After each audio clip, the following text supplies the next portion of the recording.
हरि ओम। ओम सहनाववतु सहनौ भुनक्तु सह वीर्यं करवावहै तेजस्विनावधीतमस्तु मा विद्विषावहै। ओम शांति शांति शांति। समस्त जन कल्याणी निरतं करुणामि नमामि चिन्मयं सद्गुरुं ब्रह्म विद्वरम्। ओम श्री चिन्मय सद्गुरवे नमः।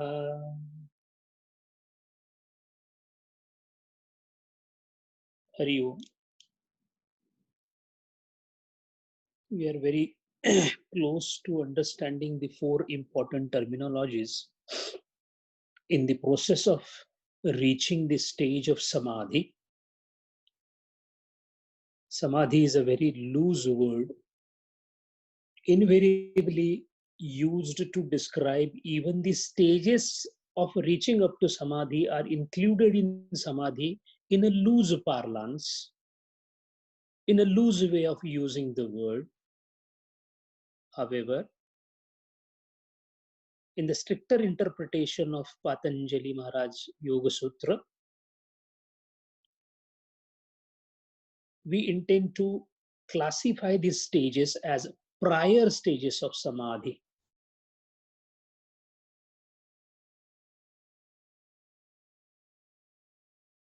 The whole Patanjali Yoga Sutra journeys through certain stages. The first stage,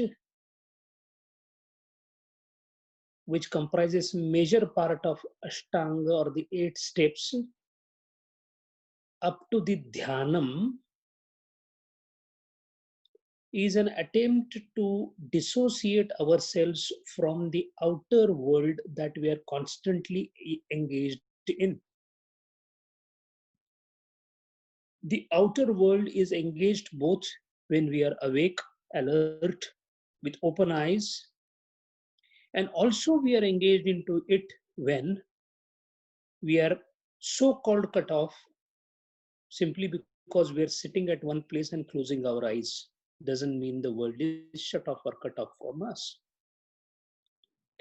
After the outer world has been cut off, the mind is freed from any attachment, any engagement with any sense object outside.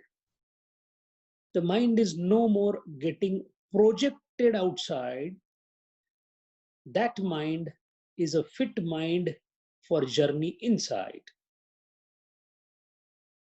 This journey of the mind, which is nothing else but the stream of light constantly focusing on outer world or the world of the mind. The world of the mind and the outer world are considered one and the same. Because even if I don't see an object, the object can still stand in front of me on the screen of my mind. So only and only when the outer world, both in the perceptive reality of objects, also the non-perceptive yet comprehensible world in the screen, on the screen of the mind, both are jettisoned or completely truncated or completely annihilated, then and then the mind now starts moving internally.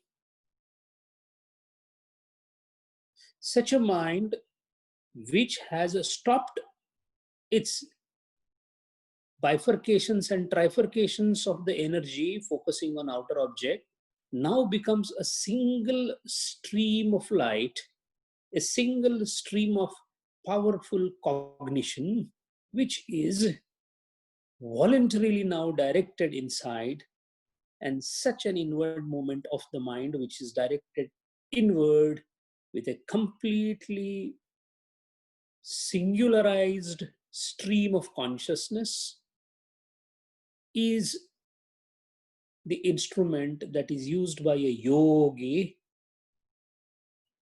for the inner journey.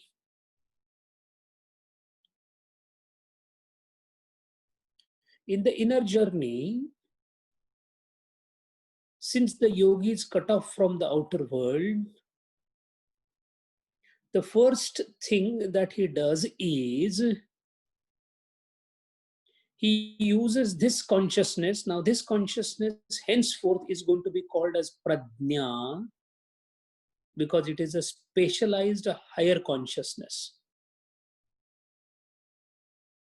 The water here is purer than Ganga. This prajna, the consciousness, which is singular, which is powerful stream of focus, focuses still on certain experiences which are deeply embedded in the consciousness. These experiences are nothing else but the imprints or the impressions or the samskaras of what has been done so far by that jiva of the yogi. Mind well, when we say impressions or the imprints, these are the reactive imprints of whatever we have encountered, interacted when we were in this world, not only in this birth, but many previous births. Deep inside the consciousness are the embedded imprints of the samskaras or the interactive imprints left over by the experiences that we had whenever we had interacted with the objects in the world, resulting into a resultant purified form of impression imprints called samskar. Now this yogi has stopped any new imprints by cutting off the outer world, but is still struggling with the inner impressions. So now his existence is only related to these imprints or samskaras which are embedded in the consciousness, and it is here that he starts focusing his concentration. The first thing that comes within the span of his concentration of consciousness is obviously the lowermost manifestation in the world, the objects. What are the impressions that we are having deeply embedded? Usually when we think of samskaras, we have negative impressions of samskaras in our mind. Things like kama, krodha, a lady or this or that, they are samskaras. But in case of a yogi, they could be even abstract impressions like 2 plus 2, 4. You don't see 2, you don't see another 2, you don't see plus, you don't see 4, but all these are abstract impressions in the mind. You have had experience of this figure called 2 in your mind, which you are not even aware of, but this impression also is called as samskar. So all the abstract mathematical formulas down up to an image of a kama vasana in the form of a lady or a man, whatever, still remains in the deep subconscious as the imprints.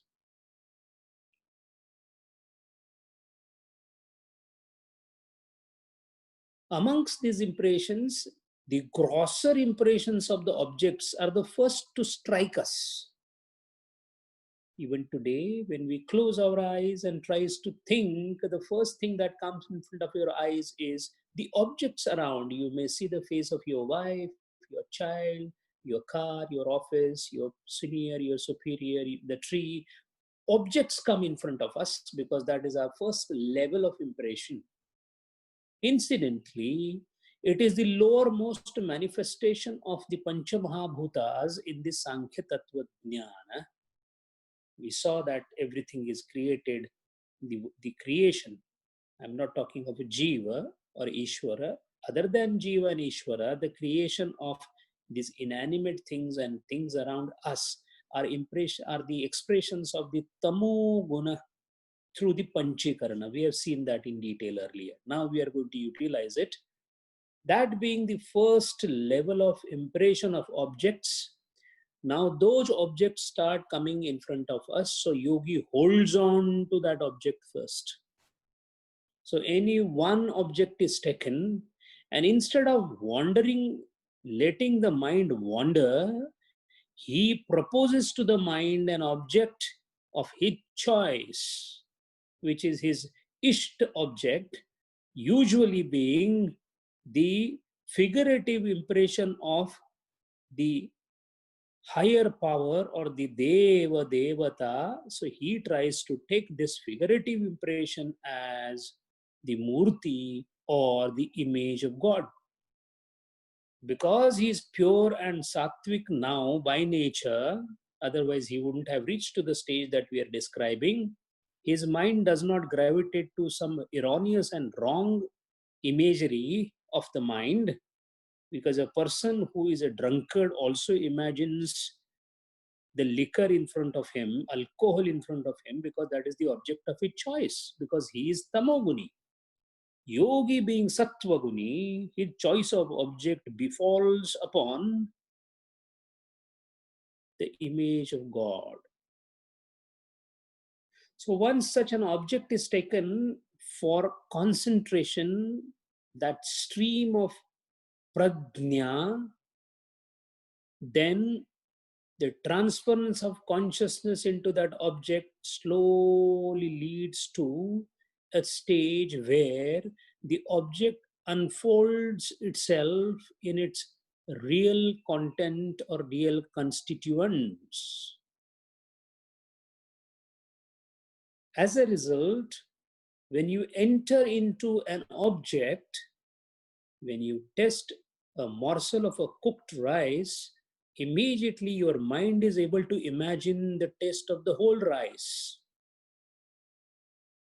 In the similar manner, when the yogi transcends its consciousness into the object of his choice, the object unfolds the Pancha Mahabhutas and their structure in the universe by exploring the entire created world of objects. And thus, yogi at this stage merges its consciousness with the Pancha Mahabhautik objects of the world. And this process of identifying the consciousness of yogi's own mind with the objective consciousness of all the Pancha Mahabhautik objects in the world is called Vitarka Samprajnata Samadhi. We saw last time the word Vitarka is used because as if the yogi is questioning the nature of the object, Vitarka is Visheshena Tarkate, special reasoning is the nearest translation of the word Vitarka. While doing this inquiry or while focusing on this objective consciousness, when the consciousness of a yogi completely transfers itself,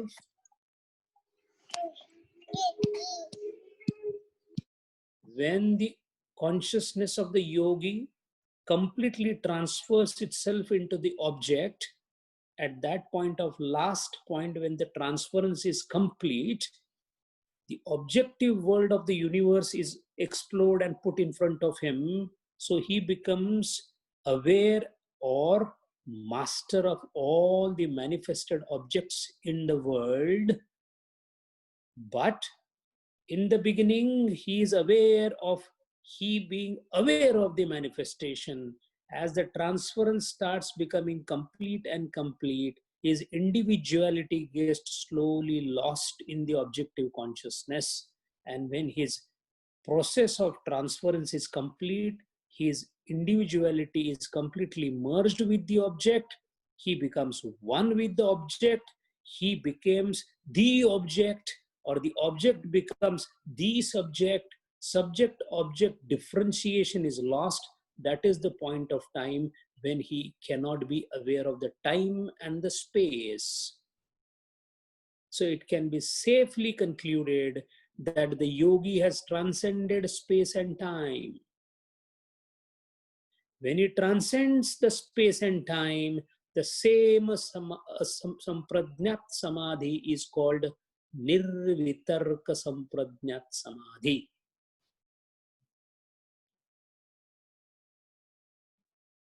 So in other words, what has happened at this particular point of time is the yogi has transcended manomaya kosha, because objects are in the manomaya kosha, mind.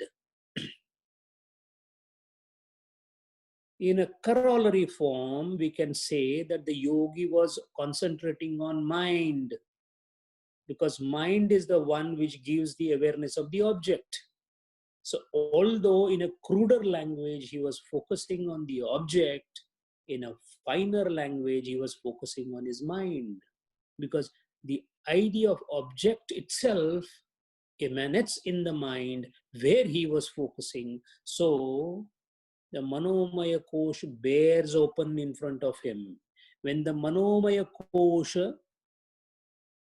the lowermost manifestation of the koshas, when the concentration and the consciousness at that stage becomes properly tuned, awareness of the entire world becomes complete. In a normal sense, we are aware of the objects around us. Any case, we are aware. That is how we are transacting in this world. But our awareness is limited to what we interact with.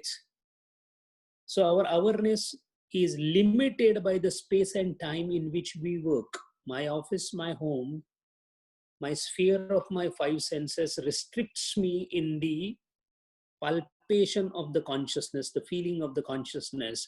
In case of a yogi, because of his ability to concentrate with the use of prajna, the specialized consciousness, he is able to enter into an object and then move out to all the objects in the world, transcending the manomaya kosha, expanding the consciousness of the manomaya kosha, the lower manifestation, to the maximum, whereby he would come to know all that is manifested, which is perceptible by the indriyas, now becomes perceptible to him irrespective of time and space, or with a time and space. If it is within time and space, the transference is still not complete. So in that case, it is called savitarka. When he completely merges into it, he enters into nirvitarka samadhi. Nirvitarka samprajnat samadhi. Anugamena is a word used in this sutra. Anugamena, accompanied by. Anu, to follow. Gama, to go. Follow the going. Anugamena. So vitarka vichara ananda asmita anugamena samprajnataha. Now what we saw just now is vichara anugamena samprajnataha. Vitarka anugamena samprajnataha. Now the yogi has mastered this particular art. What happens to the yogi when he concentrates on the object and merges his consciousness into that object? Where is he? In the beginning, he was aware that he is focusing on an object, all the Panchamahabhautik manifestations, or in the finer language, he was focusing on his mind. But now that he has transferred his consciousness to the object, where is he? Where is his entity? Because entity is denoted only when the consciousness is identified with me as me. That me being no more there, the yogi has moved into from savitarka to nirvitarka. Nirvitarkata, moment the time and the space barrier is broken, he goes into a void, a place which is called a laya. If one studies Shaiva Sampradaya Siddhantas, this point of merging is of enormous importance for a Natha Siddha Sadhak, for the Shiva Shankara, because this is called as Bindu. Bindu is equivalent to Brahma in Advaita. Bindu is a very, very important concept in Shaiva Sampradaya. Whether it is Kaula, Aghori, Tantricism, you take any form of Shaiva Sampradaya or Gorakshanatha's Natha Sampradaya, Bindu is considered as a very, very critical point for the Siddha or the Natha, or in Patanjali's Yoga Shastra, Yogi to reach. Transcending the barrier of time and space, where awareness alone remains, awareness of becomes extinct, is a place called a laya. So the now yogi has withdrawn from the outer world, started the inner journey, and reached the first station initially by a mini station called Savitarka. He reaches a point called Nirvitarka, where there is a laya called, and this laya itself is a Sampradnyat Samadhi. Now that he has reached here, will he stay here? He doesn't stay there for a long time. The reason is, as if somebody goes into a tunnel and again comes into a vast ground, yogi from the vitarkata, savitarka, nirvitarka and laya again comes out, but this coming out is on a different level of field, higher field of consciousness. This field of consciousness is called vichar. This field of consciousness is called vichar. In this particular field, now the objects are gone, because level of objects, concentrating on objects, is vitarka phase. Now he has moved from that asampradnyatata or the laya again back to sampradnyatata. A new field of consciousness arises in which there are new pratyayas or new manifestations, that are new impressions that he deals with. In the lower level, we saw he is dealing with the objects of the world, the grosser objects, Panchamahabhautik objects. Now he moves upwards into the further stage where he still encounters the objects, but not as objects, but as purer form of objects, which are called as tanmatras. What is a tanmatra? Tanmatra is conceptual aspect of an object. Let us look at it through an example. In the lower level of Sampradnyat Samadhi, at a Vitarka level, yogi focuses on a cow. Now that he has moved up to the second stage called Vichar, he is focusing on cowness, Gotva. I know it sounds very abstract, but this abstract becomes a reality for the yogi when that pradnya comes into the picture.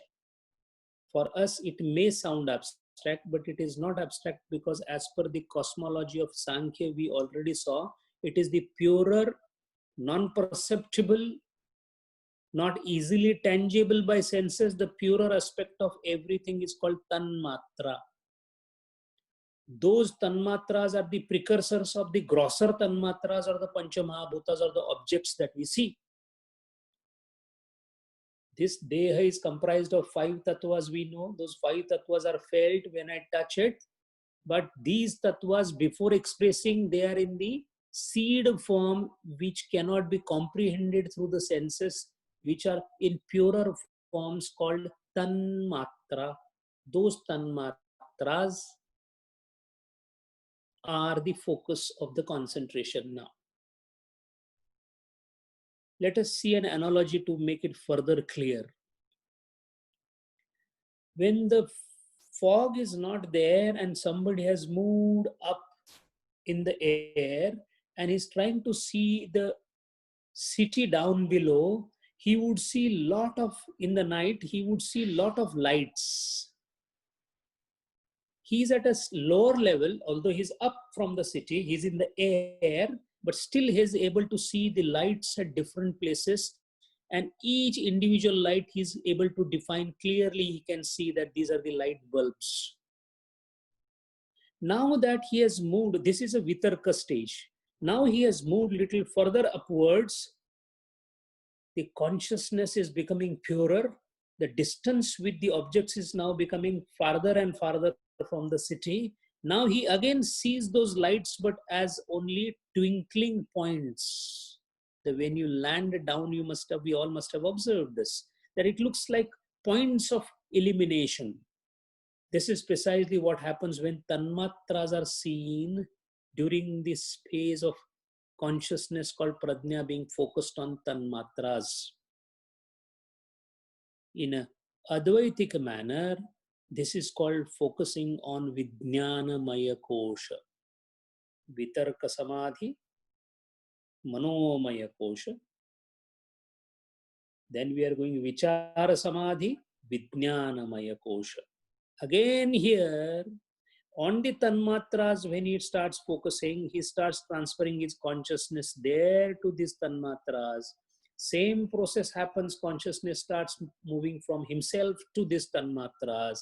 And when the transference is complete, the time and space at this level also gets broken. So initially starts with what is called as nirvichara sampradnyatata, and he ends up savichara sampradnyatata, and he ends up into nirvichara sampradnyatata.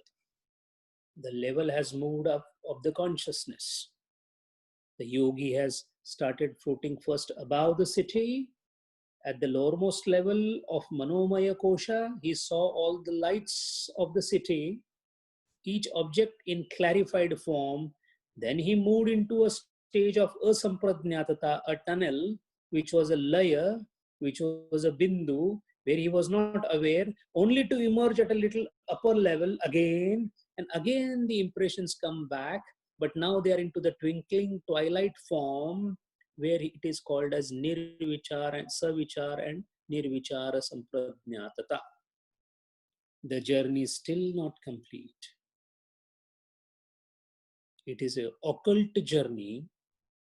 Now again, when he transfers his consciousness completely into this Vijnanamaya Kosha or this Vichara Samadhi, he again enters into the tunnel where he loses his existence. So he again enters into what is called Asampradnyat Samadhi, only to emerge again out into the different impressions, back again come into the mind. That is third level or the upper level. Now what has happened is he has moved up from that city. So now even these twilights that he was seeing is further moved up. And at this point, the focus of concentration for the yogi at the third level is nothing else but his buddhi, and that is called Anandamaya Kosha. So at this stage, he only sees consciousness in which these twinkling twilights are also very, very faint. They have become, and as if a huge layer of fog is there, And in the fog, somewhere, some small sparks are seen. Those are the objects embedded into the consciousness. So the consciousness has increased in depth and length and the width. Objects have become smaller and smaller and smaller. Perception has become smaller. This is called Anandamaya Kosha. Because at this stage, the yogi has absolutely almost no relevance with the impressions created by the world, because world is nothing else but the world of objects and subjects. That being lost, he is into a stage where there is no dukkha, no sukha. When there is no dukkha, no sukha, what is there? We cannot imagine it. We are condemned to think only on two lines, sukha and dukkha. We are unable to even imagine a state where there is no sukham, no dukkham.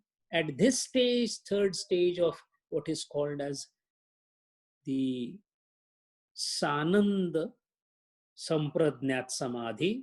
And here there is no Sananda and Nirananda, only Sananda, because already time and space is forever obliterated. So now there is a Sananda Samadhi. The yogi is connected only with the pure buddhi. Intuition works here. There is no experience of any kind. No experience of any kind, only intuition, swasamvednyata, that being the reason he basks in the glory of Anand. He enjoys a million more times the Ananda than a Manushya can think of. So he becomes basked into the glory of happiness. So it is called Anand or Sananda Sampradnyat Samadhi. Mind well, up to this point, the yogi is aware of the experience. Although the experiential knowledge is becoming less and less, Ananda, Sananda Samadhi is the Samadhi where he gets the last trace of his enjoying the Ananda. At the lowermost manifestation level, like us, Ananda is 0.1%, 99.9% is I. At Sananda Samadhi level, Ananda is 99.9%, the enjoyer is 0.01%. That enjoyer is called Sukshma Antakarana Vritti. That is the last faintest part of the Vritti. Again, there he transcends space and time, enters into a Sampradnyat Samadhi, only to emerge into the last bastion or the last layer. And that last layer is a layer where he loses his own identity of concentrating itself, which is called Sa Asmita Sampradnyat Samadhi. At this level, because he has merged into the consciousness, now there is no more focusing, no more dhyanam. He has become one with the consciousness at the highest level. His individual entity is completely destroyed beyond recognition. And in this stage, yogi is not aware of anything, including his body. It is called a Deha Tadatmya Virahita Avastha. To such a yogi, if you poke with the knife, nothing happens.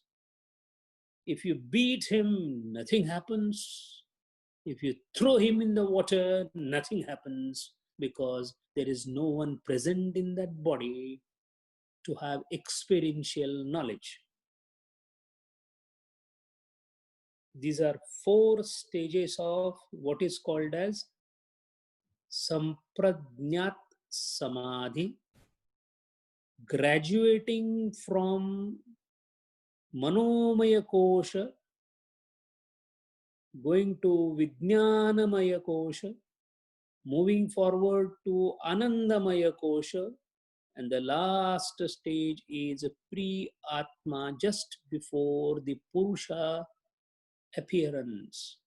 From this Sa Asmita, if yogi is able to hold on to this for some time, he passes off. That is called Purusha Darshanam. Why then there is a differentiation made between Sa Asmita and Purusha Darshana stage?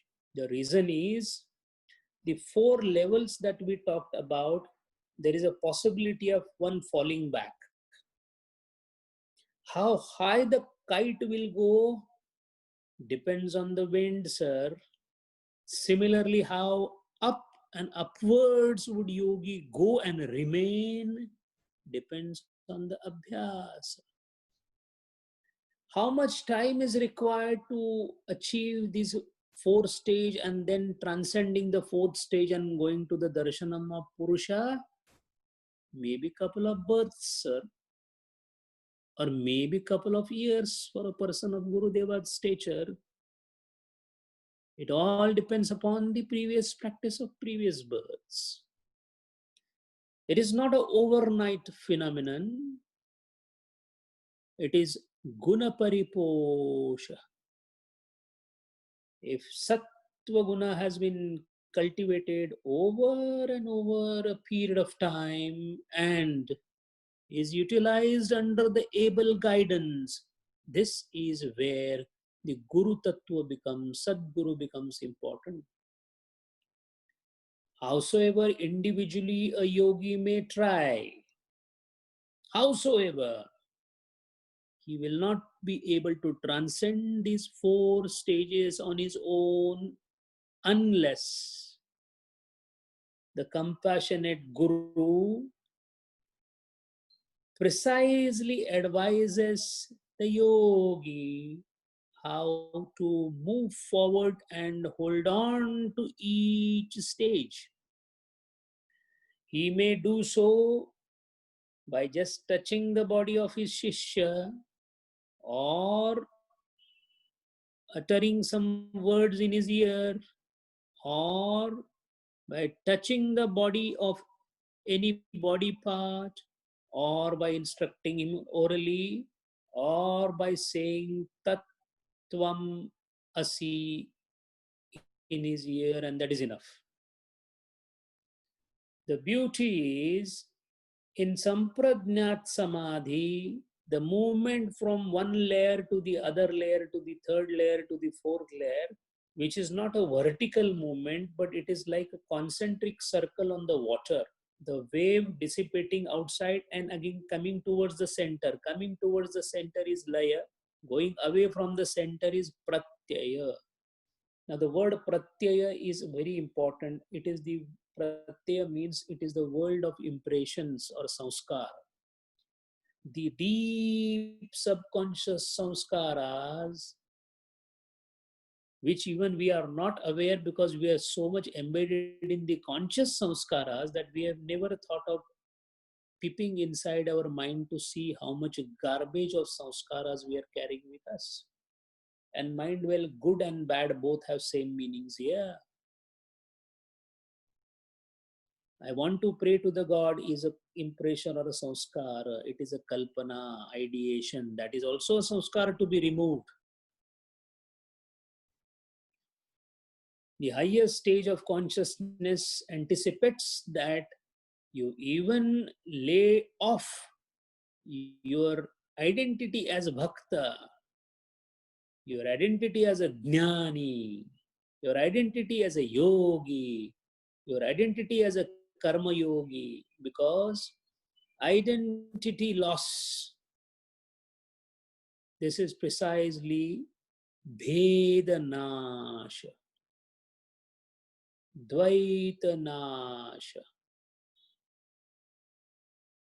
Another important thing to remember, in the initial phase of Samadhi, the yogi closes his eyes, sits into a posture, regulates his breath, and starts going inside with the help of this pradnya.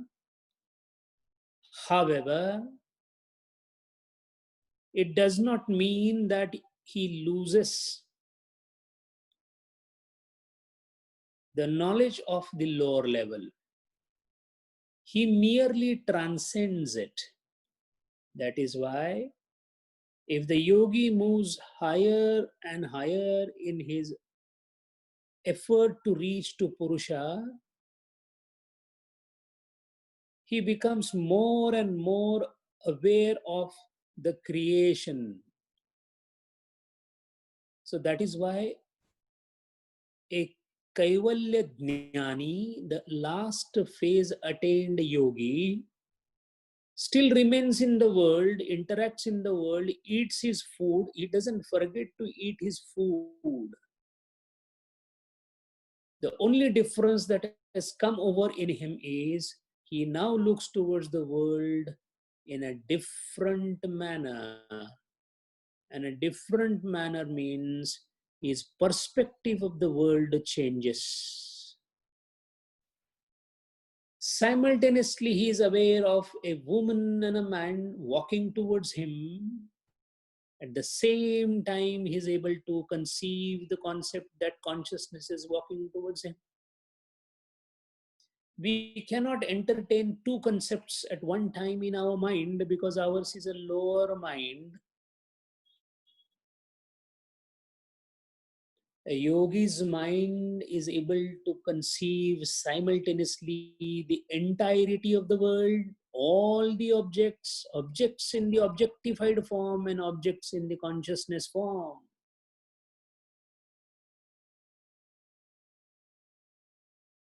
Now, with the knowledge of Yoga Shastra, the reverence for our Gurudeva goes beyond the heights of Himalayas.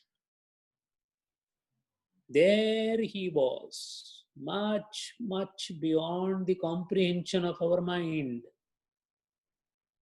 Gurudeva reached the height which we cannot even imagine, because Gurudeva transcended these four stages and reached the Purusha stage or a Kaivalya stage.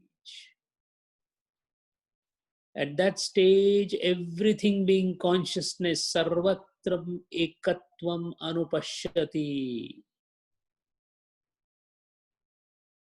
tato na vijigishate. There is no jealousy of any kind, because difference, comprehension of difference is lost, not only with the human beings.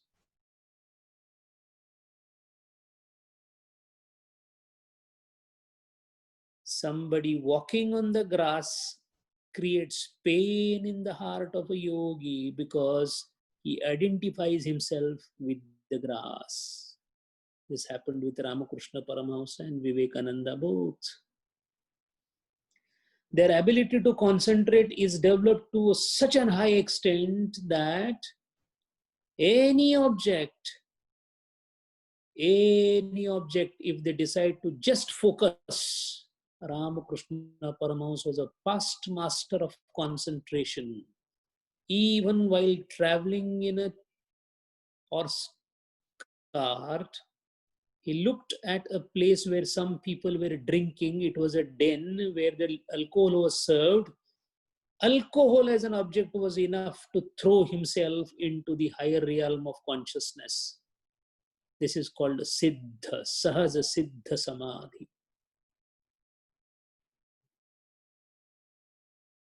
Moving from crudest form of consciousness which we are enjoying, that crudest form also we are enjoying in the crudest manner. That is why we are not able to concentrate even on the mundane things that we do in the office or in the house, where we commit hundreds of mistakes, because our level of focusing the crudest form of consciousness on the visible objects is so poor. For us, we can only imagine. Even that imagination also falls short if we do not have enough concentration in understanding this subject. We are doing what is called as a dry understanding of this subject.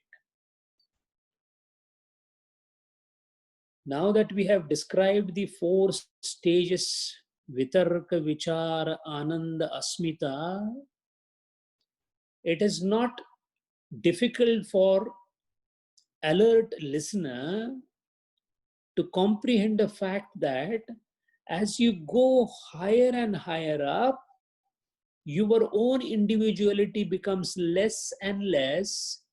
That being the case, the yogis have described, and why yogis? Patanjali Maharaj himself was a Siddha yogi.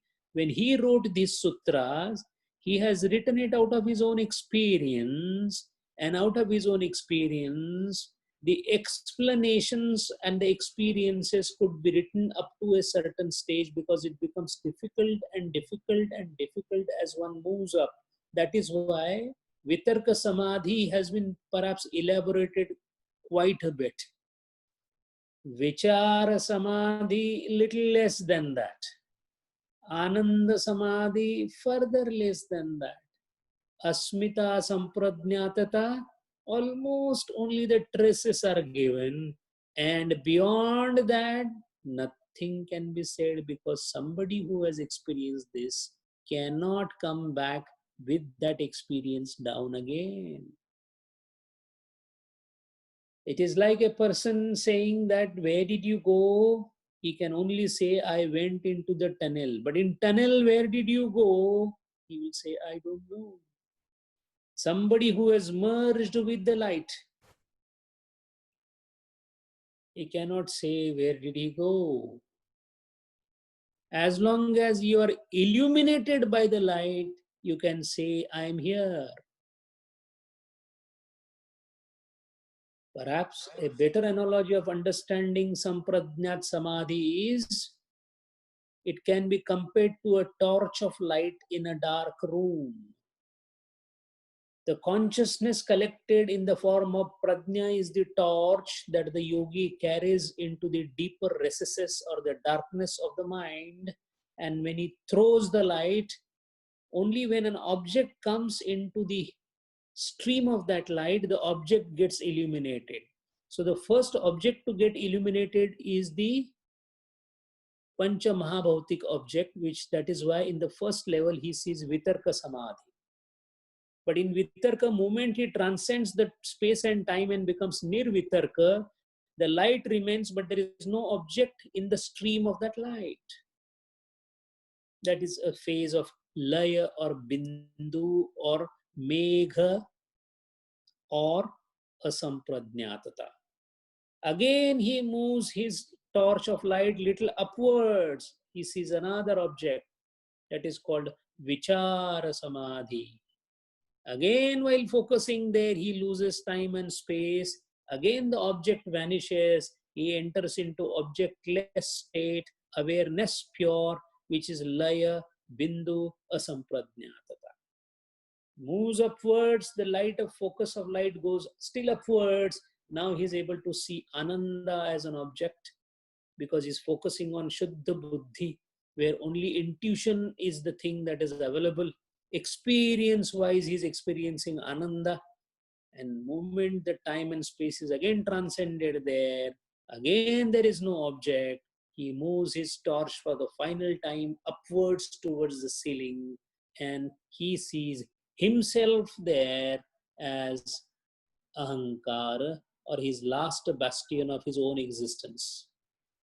Now, Ahankar is an object where he focuses this particular thing, focuses so deeply that the Ahankar disappears, and that is the time when the roof is broken. After the roof is broken, the whole room is lighted. There is no object to be enlightened now. The room is full of light. And where is the observer? The observer has become the light. He has realized the Kaivalyam. He has become emancipated. He has seen the Purusha. He has not seen in the meaning of the word seen. Pashyati is the word in Sanskrit. It is intuitive awareness of the awareness. Jnanadev Maharaj says, it is like a lady leaving her house and going to her in-laws' house. Last time she looks backward towards the mother's house, And that is her last glance, because she will be disconnected from the mother's house and she will become one with the in-laws house. Similarly, the yogi completely detaches itself from the existence whatsoever and becomes the existence. Now he is not existence of something, by something, for something, but he is existence personified. All he is aware is, I am. The sentence ends there. I am so and so is gone. Nama is gone. Rupa is gone. Consciousness alone prevails. Shuddha Chaitanya cannot be described in any words.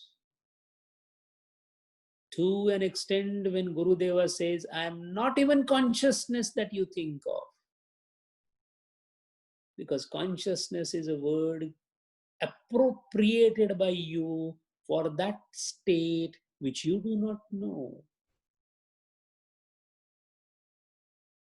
Consciousness is the highest expression that we can use to describe the highest indescribable state of a yogi. Yogi is up there in the form of consciousness everywhere. Now there is nothing to be reached because he is one. He is completely devoid of any kind of sukham, dukkham, or bandvam. Because I do not have a word to describe such a condition where there is no sukham, no dukkham, I call it anandam. There is nothing left in this world to be known because I am knowledge itself. Since I'm used to the word knowledge of, because I'm into vritti jnanam and he is in nirodha vritti, yoga chitta vritti nirodha, he is the yogi now. He is Adi Yogi, one with the Shankara, the Adi Yogi. So he is consciousness personified in the form of knowledge. So he becomes Chit. So he is Anand, he is Chit, and yet he is not a void. He exists because I am is the state. So he is the only Sat. So Sat, Chit, Anand is the nearest expression that can describe he, because he is no more he is no more she, he is no more it. That which is transcends the lingam, that state is Brahma. One, only one thing in the world. Being only one in the world, there is no second. There is no second, so there is cannot be anything possible which is happening in the world. When I am one in the world, and if someone comes and tells me that I am unhappy, that there is a tree, there is a mountain, I will laugh at it and I will say, there is no universe. The universe has not been created. It's an imagination of yours. From my standpoint, because I am one. For the one who is one, nothing has been created. Nothing can be created. The one who feels that there is a creation is in the land of illusion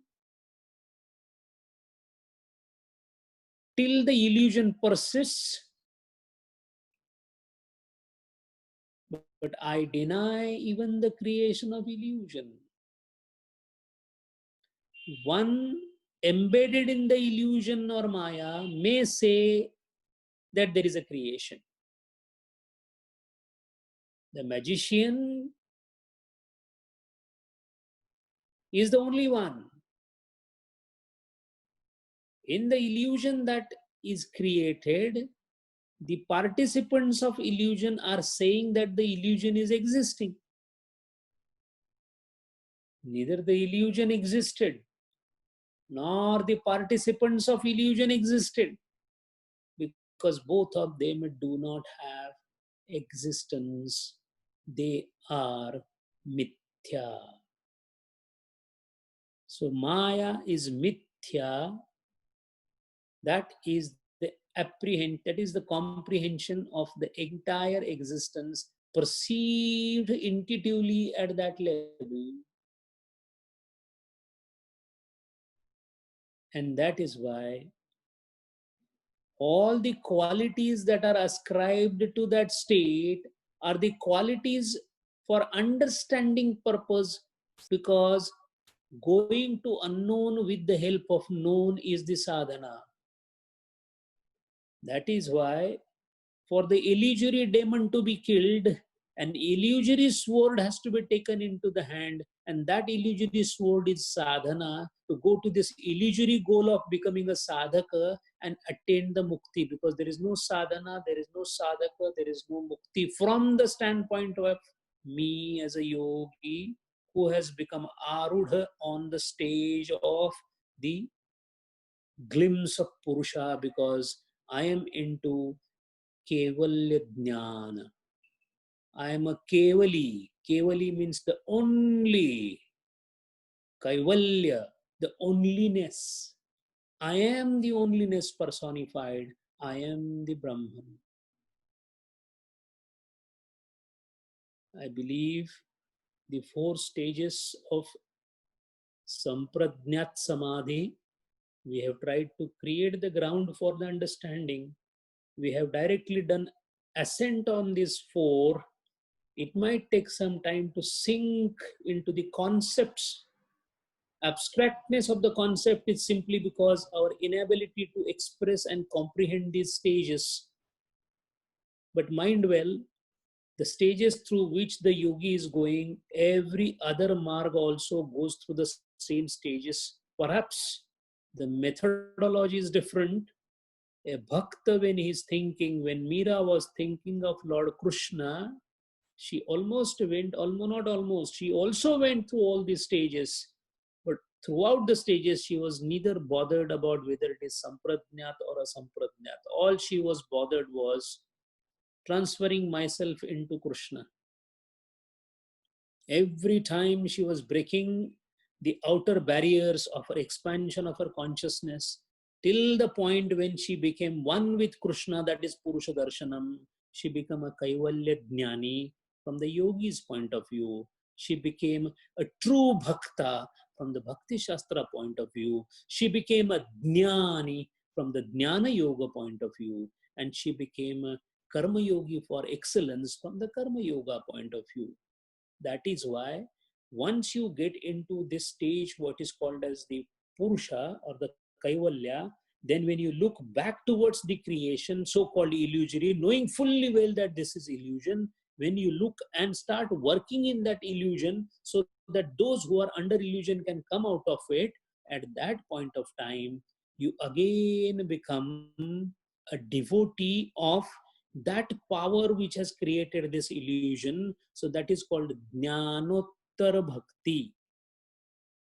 Bhakti that has arisen after the realization or illumination.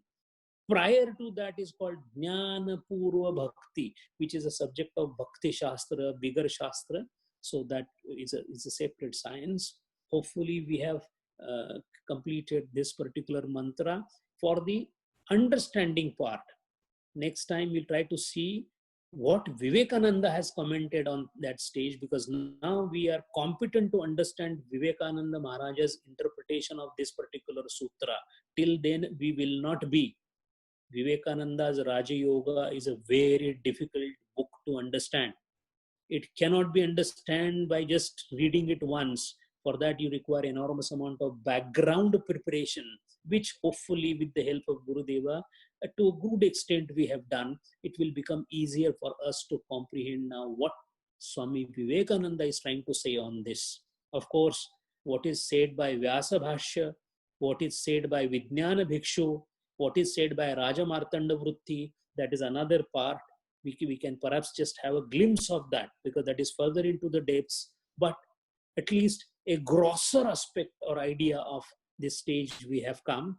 And if we have conquered this to a sufficient extent, then remaining Patanjali Yoga Shastra is going to be not very difficult. I am saying not very difficult, doesn't mean that it won't be difficult, but abstraction can be now brought in the purview of imagination. Hari Om. We have 2-3 doubts Meenakshi ji has expressed, so we'll just try to quickly go through this. The first thing she had asked was, does real substance is there in the non-living things also? Meenakshi ji, real or the consciousness, if you mean by that, Satyata, it is in everything that you can imagine. The speech, consciousness, the thought, consciousness, anything under the sun, including the sun, is consciousness. Rest everything is upadhi, coverings, which Gurudeva's language, matter vestures. So definitely in non-living things, there is consciousness, no doubt about it. It may express itself in a different form. In case of a stone, consciousness is there, but Kriya Shakti is not there. So it doesn't move on its own. That is an expression of consciousness, but a consciousness is there. Highest expression of consciousness, mind. We have it. No one else in this world has it. That's why Naradeha Stutyaha. Then there is a question about what is Yajna. It's a very big and elaborate topic, but Yajna is a concept to be seen from the lowermost level to the uppermost level, depending upon how you approach it. In the simplest manner, the definition of Yajna is sacrifice and servitude is Yajna. You may do it in pratika form as yaj, yaga, which we do in the home, in houses, in marriage, etc. These are also called as ritual, ritualistic yajna. But lakshanartha yajna is when you are doing actually vichara about this yoga shastra, you are doing a yajna. When you eat the food, yajna. Yajna means in the cosmos, you are given a certain role to perform.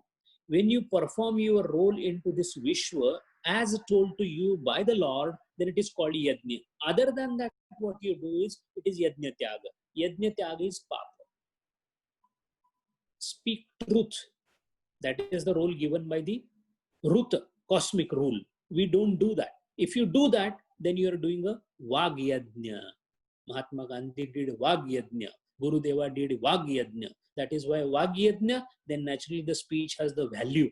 Our speech has no value. It is tainted and diluted by lack of truth. The third question that you asked about, can we define what is called as a bhakti or devotion?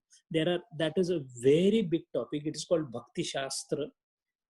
If you are interested and if somebody can understand Marathi, every Saturday from 7:30 onwards, we are conducting lectures on Bhakti Shastra. About 6 lectures are already over. We just concluded Narad Bhakti Sutra. So Bhakti by Vyakhya is different for different Rishis, but it has deeper meaning.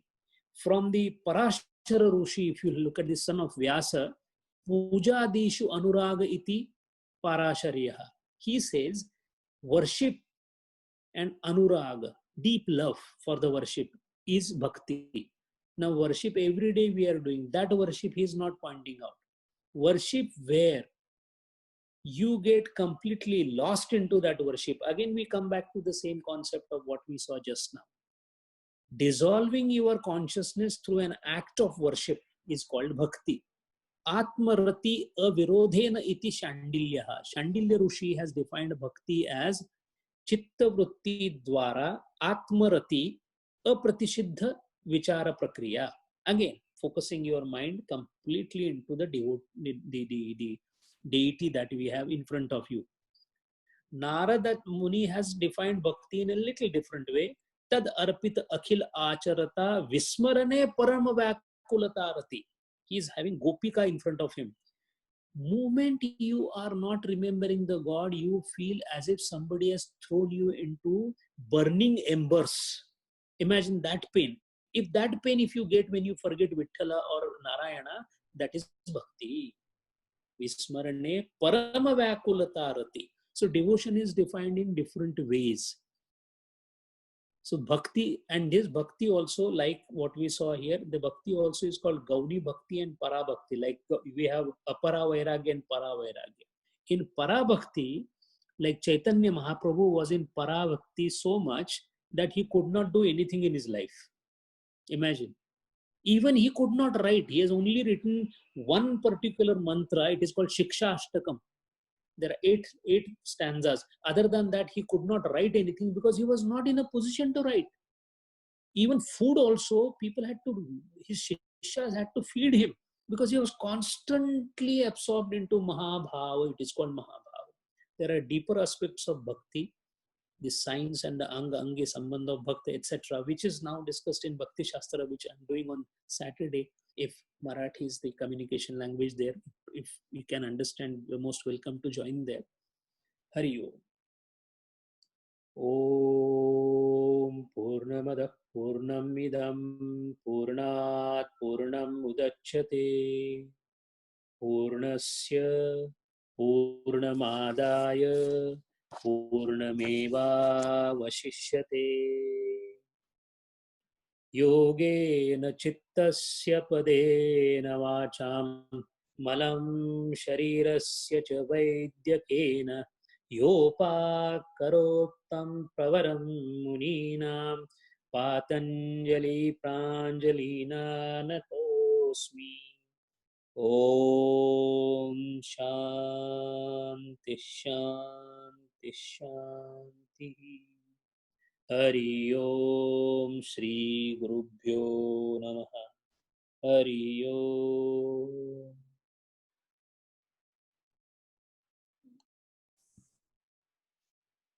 Hari Om, Sanjay ji.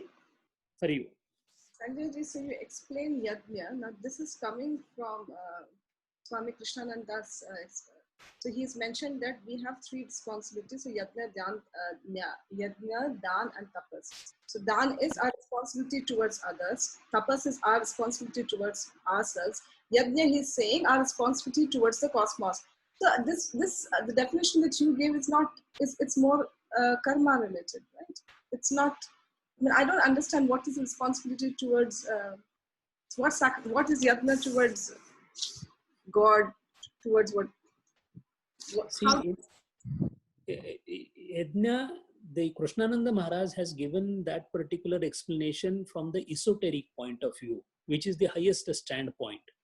At the lower standpoint, you will say there are 5 essential yajnas like Bhuta Yajna, Brahma Yajna. There are 5 yajnas. These are the lower interpretation of the same thing, but they are done with the same thought in the mind which the Krishnananda Maharaj has expressed.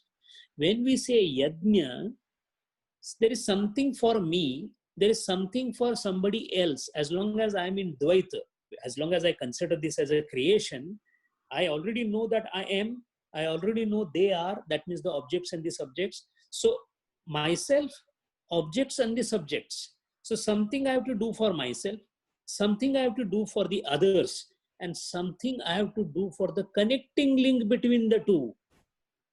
Now let me explain this. If I am trying to use my life for the service of others, this is my function towards others. To do that, I keep myself on the path of that virtue by working on myself also, that is tapas. So I work on myself, I work on others. Now, when these two are to be connected, the connecting link between me and the world is called adhidaivikata. See, I am conscious, that you are aware. You are conscious, that also is fine. But these two consciousness, if they don't know, we are in the Bheda, right? We are in the differentiative form. If the differentiated forms do not recognize each other, there will be a chaos in the world. You want to help somebody, before that I should be able to contact somebody, comprehending somebody. This link to touch between you and the outer world is called adhidaivikata. That is the link on which the cosmos is also based. So the cosmos is what? Imagine a big machine.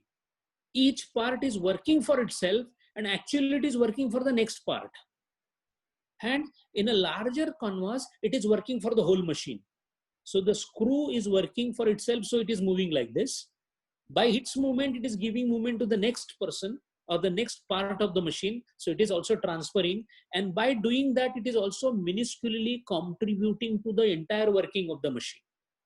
So once these three things are there, then doing it for you, doing it for others, and doing it as a whole machine, out of that, doing it whole for the machine, which is the most esoteric view, which Krishnananda has elaborated, is precisely what is called as yajnam. And then this, when you try to do it in pratika form, that becomes the yajna of the Shulba Sutra or the Vedas, wherein then you said there is a samidha, there is a ghee, arghya. What is this arghya? The way that is being samarpita into that particular fire. Let me, myself, my thoughts, my actions be samarpita into yajna. What yajna? What is the Vedi? Vedi is cosmos. So we bring it down to the material level. There are yajnas of different type. By doing them again and again, you purify your thoughts, because the same thought comes to your mind that this yajna, udara bharana no he jani je yajna karma. Food eating is not the udara bharana, it is yajna karma. So every time you eulogize this particular act from the down below, so that you go to the esoteric level and understand the esoteric concept which Krishnananda Maharaj has defined here. So when we say tapas, tapas is at different levels. Pratala, the highest pratala being, I have no existence for myself, but for the creation the world the God has created. I have no entity of myself. That is the highest of the tapas. That is why Munis were doing tapas. Means what? What were they doing? They were not doing anything. They were just sitting. Then how it can be a tapas? They were doing the tapas of identifying themselves with the cosmos by dissolving their own individual identity, which is also highest form of tapas. So when you say yajna tapasa danam, bring it to the lowermost level, it becomes doing agnihotra in the house, giving food to the beggar. So this is yajna tapas danam, or doing a fast of Ekadashi, lowest form of yajna dana tapas. Highest form of yajna dana tapas, setting a yogi, just now what we described, is the highest form of tapas, highest form of dhanam. What is the highest dhan you can do? Yourself, not the body. Ahankar, the highest dhanam you can do, because that is the last thing you can give. There is nothing after that left to be given. So that is highest tapas, highest dhanam, and highest yajnam also. Hari.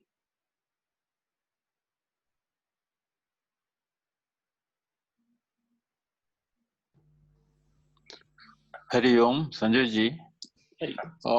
In the last class, we were talking about these 5 steps to the ultimate realization. That is mean Vitarka, Vichara, Ananda, Asmita, and Anugama. You mentioned Anugama, right? That's the fifth one.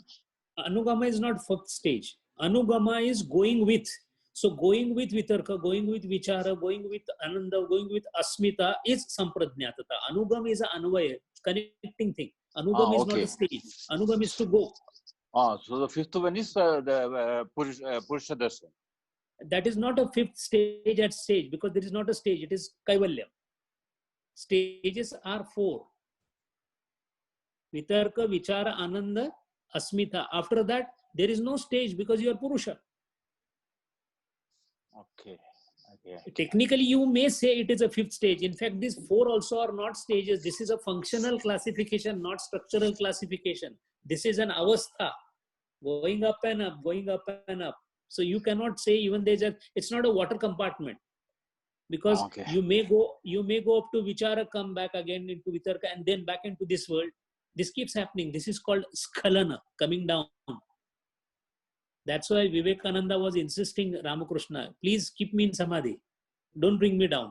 And Ramakrishna said, no, kaam kaun karega? Do you understand the meaning of the word, that who will do the work in the world? Because once you go there, you will not come back, no? Like Chaitanya Mahaprabhu, Vaikhari, speech also doesn't come out, because you are in that stage when the speech also doesn't come out, because for speech also you require individuality, isn't it? If you don't have ahankara, you can't work in this world. In fact, Ramakrishna Paramahansa used to use tobacco to bring him down, because that tobacco taste was the first impression of his that he has come down to the normal level, and that is how he could speak. That's why he used to tell his disciples that don't be thankful to be thankful to my tobacco. See how realized atmas they were, that they had a problem in becoming to stay on this world. Our biggest problem is we can't get out of this world. Are you?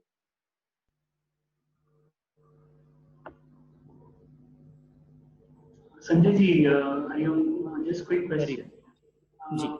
We were also after the last class, we had a few discussions as well. My point still was that after going through all these avasthas, when you come back to the world, Maya is standing right in front of you. Yes. You have not actually moved anywhere. Yes. So when and how do you become less and less, or remove yourself or extricate yourself from Maya, from the impact of Maya? Okay. By samadhi. Sorry. Understood.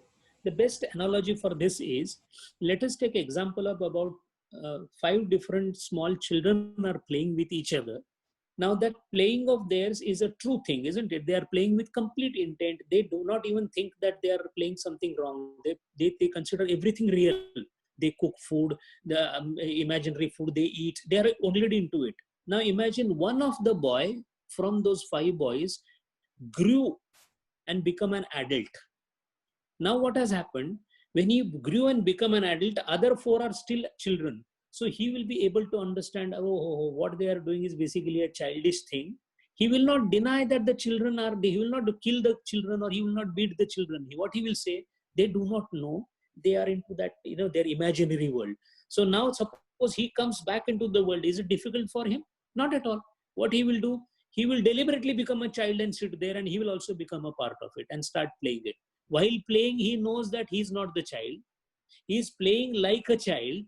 At the same time, he knows that this is not true at all. At the same time, till the children are going to grow, this will happen. He knows this is precisely what happens to a yogi. When he grows, one of the person from this children called Gurudeva went out to the Himalayas and grew as an adult, and then came back. When he came back, all the children like us, we were conducting Jnanashala. So Gurudev came. Then he conducted Jnanashala. He taught us. He was basically trying to teach us to grow into an adult. While we kept telling that how Gurudeva is great, because we were saying that, he's playing such a nice child's game, because we had a perception, and we still have a perception of a child, an adult grown into it. So nothing changes. It is not that he's not aware of the child's play. He has transcended the children's level by becoming an adult. This process of becoming an adult is what exactly was described just now. After that is done, the child's game is not destroyed. Awareness that the game is completely stupid and superficial, they are aware of it. Awareness that this game is not going to be destroyed or not to be destroyed. There is not one single Jivan Mukta or yogi who has thought of destroying the world, because that is only given to Ishvara. That is why it is said, Ishvara has Utpatti, Sthiti, Laya. These 3 functions are never given to Jivan Mukta, because they are only reserved for Ishvara. In a cruder way, we can think that way. So, the transcending of Maya happens for him in the state of Kaivalya, and then he happily comes back. Now there is nothing. That is why all the 4 stages that we described, every now and then you fall back. Then again you try and practice and go up. But once you go to the Purusha stage, there is an absolute unwritten guarantee that you will never fall back. That is the reason why it is said that while transcending those 3-4 stages, you may get a lot of powers or siddhis. Don't fall prey to that, because that would mean you will go back into the world of impression or pratyaya, it is called. The idea is to transcend through the last stage. Once you become an adult, now fine. Now go anywhere, no problem. Go right into amidst the brothels, go to any place, because everything is clear, crystal clear to you. Nothing will move you. There's no possibility of any skalani in you. Up to the 4th stage also, for even Asmita stage, there is a possibility of you make, although the possibility becomes less and less as you go up. From Vitarka stage, possibility of falling back is very high.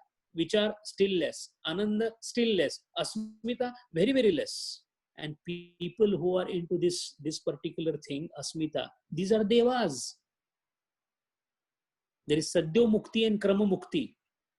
Krama Mukti means you become Asmita, then you have powers like God, so you are into upper lokas. These are all these people who are into, but they're still not into the realization. That is why Dhyana Vastita Yad Gatena. Yogi ko, gods are also looking at him because they envy. That is why in our Puranas it is said that Indra got terrified because one Rishi was doing tapas, means he was going to go beyond his powers. So his pada, his chair was shaking, so he came. That those stories had an enormous meaning into it. That is why it is moving from, it is alteration in the state of consciousness. The child's consciousness, the children's play. This is all children's play. A Sufi beautifully says, Bajichaye atpal hai duniya mere aage. The whole world is nothing else but the play of children. Hota hai shabe roj tamasha mere aage. He says this happens every day because my day is Brahma's day. So I've seen many worlds coming and going. Forget about it. Ye chhod do, ye sab mujhe malum hai. This is what is called as growing. Hari. Dhyanavastita Dherena Pashyandiyam Yogino. That Pashyandi Yes. is Purusha Darshana?